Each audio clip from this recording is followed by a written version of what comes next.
बंधुवर नमस्कार। रेखी प्रथम चैनल के इस कार्यशाला में जो आखिरी कार्यशाला है जिसमें हम साक्षी ध्यान की चर्चा करने वाले हैं, आपका अभिनंदन है, स्वागत है, वंदन है। एक आखिरी चैनल के आखिरी में एक बात मुख्य रूप से बताई जाती है और वो है शक्तिपात। शक्तिपात क्या है आप जानते हैं। कोई भी गुरु जब किसी शिष्य को कुछ सिखाता है तो वह शक्तिपात करता है, और इस शक्तिपात के कारण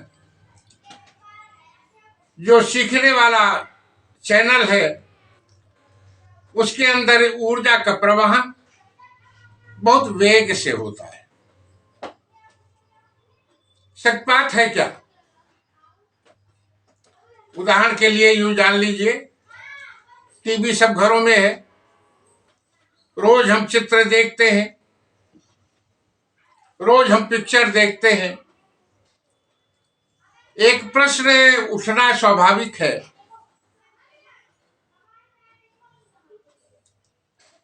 कि लंदन में जब क्रिकेट मैच होता है तो उसका यहाँ प्रकाश और वहां जो कमेंट्री करते हैं उनकी वो आवाज दोनों यहाँ साथ में दिखती है। जब प्रकाश दिखता है उनका, जब चौका छक्का लगाते हैं, तभी बोलने वाला जो कमेंट्री करने वाला है उसकी आवाज भी आती है। जबकि जो आवाज है उसका वेग कुछ और है, जो लाइट है उसका वेग कुछ और है। आप जानते होंगे कि हवा में ध्वनि का वेग 344 मीटर प्रति सेकंड है, जबकि प्रकाश का वेग 3 लाख किलोमीटर प्रति सेकंड है। तो इन दोनों में साम्य कैसे हो जाता है? एक उदाहरण और भी है कि जब बरसात के दिनों में बिजली गरजती है तो प्रकाश पहले हम तक पहुंच जाता है और उसकी गड़गड़ाहट बहुत बाद में हमें सुनाई पड़ती है। जब जोर से जब प्रकाश चमकता है तो हमें जान जाते हैं कि अब गर्जन होने वाला है, और बच्चे अपने कान में यूं उंगलियां लगा लेते हैं। उनको जानकारी हो जाती है कि बड़ी जोर से चमक हुई है, इसलिए गर्जन भी जोर से होगा। तो जैसे टीवी में प्रकाश और जो ध्वनि है दोनों में संतुलन स्थापित हो जाता है। इसमें एक सेट होता है रिसीवर, उसका काम है जो कन्वर्ट कर देता है, दोनों में संतुलन पैदा कर देता है, एक साथ यहां दिखता है। गुरु भी क्या करता है? जब वो शक्तिपात करता है तो इस तत्व और पार्थिव तत्व में संतुलन अपने आप स्थापित हो जाता है और चक्रों में संतुलन स्थापित होता है। इधर उधर कोई चक्र किधर इधर सब साम्य नहीं है तो व्यक्ति का व्यक्तित्व भी साम्य नहीं होगा। जब चक्रों में संतुलन होता है तभी किसी व्यक्ति का व्यक्तित्व साम्य होता है, और जब संतुलन होगा चक्रों में तभी हमारे अंदर जो ऊर्जा प्रवाहन है, जो ईश्वरीय ऊर्जा है, उसका प्रवाह सुचारू रूप से होगा। इसलिए हर चैनल के बाद में शक्तिपात होता है। आप बहुत दूर हैं, हम यहां से शक्तिपात तो नहीं कर सकते, लेकिन जो लोग हमारे इस कार्यक्रम को देख रहे हैं, समझ रहे हैं, अभ्यास कर रहे हैं, और अगर उनको आवश्यकता होगी तो इसमें फ़ोन नंबर लिखा हुआ है, और अगर वो शक्तिपात चाहते हैं तो हमें लिखेंगे, हमें फ़ोन करेंगे और हम उसके लिए उनकी व्यवस्था करेंगे। ये चर्चा थी शक्तिपात की। अब मैं साक्षी ध्यान, जो आखिरी बात है, जैसे हर ग्रैंड रेकी मास्टर प्रथम चैनल के बाद कुछ न कुछ अपने यहाँ योगा से जोड़ लेता है, कुछ आध्यात्मिक चिंतन से जोड़ लेता है, ऐसे ही मैंने भी इसके साथ में एक साक्षी ध्यान जोड़ा है। हमारी जो पुस्तक है रेकी प्रथम चैनल में, उसमें रेकी प्रथम चैनल की जितनी बातें मैंने चर्चा की है वो है, और इसके बाद साक्षी ध्यान। साक्षी ध्यान जैसा कि शब्द से स्पष्ट है, साक्षी, साक्षी माने प्रत्यक्षदर्शी। अंग्रेजी में अगर इसको कहा जाए तो to see as it is, जैसा है वैसा ही देखना। साक्षी ध्यान के लिए हम क्या करते हैं? किसी कुर्सी पर बैठ जाएं, मेरुदंड सीधा होना चाहिए। हम सुखासन में बैठ जाएं, मेरुदंड सीधा रहे। खड़े होना तो ठीक नहीं है, कभी भी हम गिर सकते हैं, लेकिन बैठिए भी अगर, तो अगर दाएं बाएं गिरना हो तो दीवार का सहारा रहे कि जिससे गिरे ना। कुर्सी पर बैठे रहेंगे तो गिरेंगे नहीं। लेकिन क्रॉस नहीं होना चाहिए, न हाथ का क्रॉस हो और न पैर का क्रॉस हो। रेकी के पूरे जो एक बार प्रारंभ में हम जो प्रार्थना करते हैं उसके बाद हमारे हाथों का, हमारे पैरों का क्रॉस कभी नहीं होना चाहिए। अगर क्रॉस होता है तो हमारी ऊर्जा शिथिल पड़ जाती है, समाप्त हो जाती है, उसका प्रवाह एक दूसरे के ऊपर हो जाता है, जो ठीक नहीं रहता है, मना ही है। साक्षी ध्यान में हम अपने कुर्सी पर बैठकर, दीवार के सहारे सुखासन में बैठकर हम ध्यान करते हैं। किसका ध्यान करते हैं भाई? अगर मैं कृष्ण भक्त हूं तो भगवान कृष्ण का ध्यान करेंगे। आप किसी का भी ध्यान कर सकते हैं।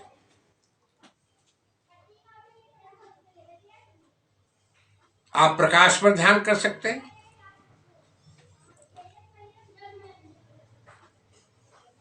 ध्यान में एक बात याद रहे कि जब आप ध्यान लगाना चाहेंगे तो कहीं ध्यान लगता नहीं है।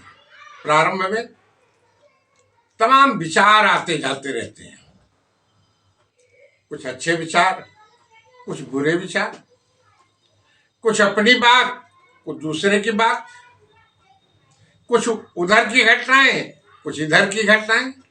इनको आने जाने दीजिए। जो विचार आते हैं उनको आने दीजिए, जाने दीजिए। न उनसे चिपकिए न चिपकाइए, न उनसे भगिए न भगाइए, न उनसे लगिए न हटाइए। भगना भगाना, चिपकना चिपकाना, ये सब नहीं होना चाहिए। बस प्रत्यक्षदर्शी, एज इट इज, साक्षी भाव से, एकदम देखते रहने से हमारे हृदय में, हमारा वेद ऋग्वेद कहता है कि द्वा सुपर्णा सविजा सखाया समानम वृक्षम पर जाते। हमारा जीव और ब्रह्म दोनों सुंदर, ये दो सुंदर पक्षी यहाँ हृदय में विराजमान हैं। एक साथ, एक क्या करता है? एक तो भोगों को भोगता है, स्वाद लेता है, और दूसरा साक्षी भाव से उसको देखता रहता है, कर्म फल को, कर्मों को नोट करता रहता है। सिर्फ साक्षी भाव से देखता है। तो साक्षी भाव से हम भी देखेंगे। विचार आते हैं, आते रहेंगे, जाते रहेंगे। अगर कोई आवाज होती है होने दीजिए, कोई बात नहीं। फिर क्या होगा? एक अवस्था ऐसी आएगी, लगातार धीरे धीरे ऐसे ही 5 मिनट 10 मिनट के ध्यान लगाने से एक अवस्था ऐसी आएगी कि आप या तो सो जाएंगे। अरे सो जाएंगे तो क्या बात है, मन को आराम हो जाएगा। सो जाएंगे तो हृदय को आराम होगा, मस्तिष्क को आराम होगा, और खो जाएंगे तो मन को आराम हो जाएगा। और अगर कहीं समाधि लग गई तो अरे भाई उसी के लिए तो हम ध्यान लगा रहे हैं। अगर समाधि लग गई तो हमें ईश्वर का साक्षात्कार हो जाएगा। जब समाधि लगती है तो क्या होता है, हम कैसे जानेंगे कि हमारी समाधि लगी तो क्या हुआ? तो पहले तो जो विकार हैं हमारे, खटदोष हैं, काम क्रोध मद लोभ, काम क्रोध लोभ मोह मद मात्सर्य, ये सब गलने लगते हैं, समाप्त होने लगते हैं। हमारे विचारों में परिवर्तन आने लगता है। हमें जो समाज में चलने फिरने उठने बैठने बातचीत करने में जो फर्क आने लगता है, क्यों? क्योंकि अब मुझे जश और अपजश में फर्क नहीं नजर आता, लाभ हानि में मुझे खेद नहीं होता, अपने पराये में मुझे भेद नहीं होता। ईश्वर की निकटता का ये परिणाम है। इसके 3 चरण हैं, ध्यान लगाने के 3 चरण हैं। पहला चरण तो ये है कि वही साक्षी भाव से देखना, देखिए। और इसके बाद जब थोड़ा अभ्यास हो जाए, कुछ ध्यान केंद्रित होने लग जाए, थोड़े विचारों का आना जाना कम हो जाए, जो जरा घटनाओं का दोहराना और आना जाना उनका भी बंद हो जाए, तब हम ध्यान लगाएंगे। ये दूसरे चरण में प्रवेश करेंगे, और वो ये है कि हम अपने सांस पर ध्यान लगाएंगे। भगवान बुद्ध का विपश्यना इसी सांस पर ध्यान लगाने पर आधारित है। अब हमारा ध्यान कहाँ होगा? सांस ऊपर चलेंगे नीचे चलेंगे, ऊपर चलेंगे नीचे, अब हमारा ध्यान उस सांस पर होगा। कई बार हम इस सांस के पर कुछ ईश्वर का नाम भी लेते हैं, जैसे मैं ओम शिव कहता हूं। जब ऊपर सांस जाती है तो ओम कहता हूं, और जब सांस नीचे आती है तो शिव कहता हूं। ऊपर सांस लेने पर ओम, नीचे सांस गिराने पर शिव। कहता नहीं हूं, मन में ऐसा सोचता हूं। कहेंगे तो कह ही नहीं पाएंगे, क्योंकि सांस ऊपर जाएगी तो बोलेंगे कैसे। लेकिन अगर ओम तो बोल नहीं सकते आप, क्या? तब तो नीचे सांस जाएगी। जब सांस ऊपर जाए तो सांस के साथ ओ, ऐसे सांस के साथ ओम खींचिए, और नीचे गिराइए तो शिव के साथ गिराइए। सांस पर ध्यान लगाना। और जब सांस पर भी ध्यान लगने लग जाए, ये सांस कहाँ से लेंगे? ये नाभि से लेंगे और नाक से निकालेंगे। कई बार हम जो आगे बताते हैं वो 7 चक्रों का भेदन हो जाए, इसके लिए हम कहते हैं कि भाई सांस तो हम वहां से लेते हैं, मणिपुर चक्र से न लेकर बल्कि मूलाधार से लेते हैं, और सभी चक्रों को भेदन करता हुआ और आखिर में ला जाकर हम वहां मूलाधार पर छोड़ देते हैं। सांस के साथ जब ओम करते हैं हम, तो ये सोचते हैं कि हमारी जो सांस है वो मूलाधार से स्वादिष्ठान, स्वादिष्ठान से मणिपुर, मणिपुर से हृदय स्थल, हृदय चक्र से यहाँ विशुद्ध चक्र, विशुद्ध चक्र से यहाँ आज्ञा चक्र, और आज्ञा चक्र से सहस्रार। अब ये तो सांस ऊपर तक खींचने पर हुआ, और सांस ऊपर से फिर नीचे लाइए ठहर कर, फिर आज्ञा चक्र पर, विशुद्ध चक्र पर, हृदय चक्र पर, नाभि पर, स्वादिष्ठान पर और मूलाधार पर छोड़ दीजिए। ये सांस को ऊपर ले जाना और सांस को नीचे छोड़ना। प्रारंभ में आप यहां नाभि से लीजिए, और नाभि पर छोड़िए। कैसे? क्योंकि जो इसका तीसरा चरण है साक्षी ध्यान का, वो मैंने जो पुस्तक में लिखी है, चूंकि पुस्तक पहले लिखी गई है, इसलिए उसका तीसरा जो चरण है वो ये है कि पेट के जो नाभि का ऊपर और नीचे आना, उस पर ध्यान लगाएंगे। जब सांस लेंगे तो नाभि ऊपर जाएगी, और जब सांस निकालेंगे तो नाभि नीचे जाती है। पेट फूलता है, पेट अंदर जाता है। कई लोगों का तो उल्टा चलता है, उनको तो इसके लिए भी अभ्यास करना होगा कि जब सांस अंदर भरिए तब वो ऊपर फूलना चाहिए, और सांस निकालिए तब वो पिचकना चाहिए। उल्टा होता है। तो सीधा करिए कि भाई सांस लिया तो ये फूलना चाहिए, और सांस निकाला तो दबना चाहिए, थोड़ा सीधा। तो ये तीसरा चरण है। और जब आपका ध्यान लगने लग जाएगा, आप समाधि लगने लग जाएगी, तब तो ईश्वर का निकटता आप अनुभव करेंगे, परम सुख का अनुभव करेंगे, परमानंद की प्राप्ति आपकी हो गई। और फिर आपको अपना कोई काम नहीं करना है।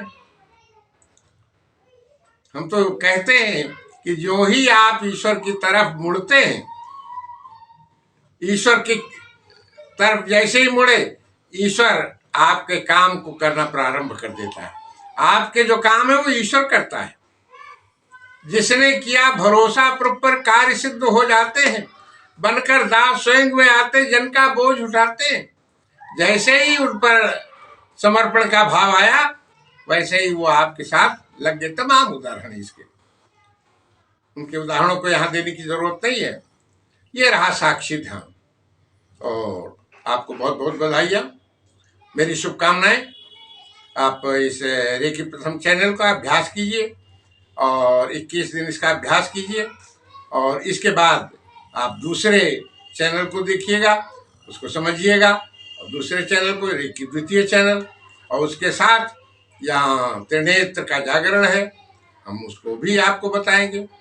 बस इन्हीं शब्दों के साथ आप सब्सक्राइब जरूर करें, जिससे ज़्यादा से ज़्यादा आपके जो एपिसोड हैं वो आप तक पहुँचते रहें। आप इनका अभ्यास जरूर कीजिए, समझिए। फोन दिया हुआ है, पूछ भी सकते हैं। और बस इन्हीं शब्दों के साथ मेरी फिर से एक बार, चूँकि मैं सिखाने वाला हूँ, मैं ट्रेनर हूँ, मैं रेकी मास्टर हूँ, इसलिए मेरी तरफ से बहुत बहुत बधाइयाँ आपको। धन्यवाद। जय हिंद।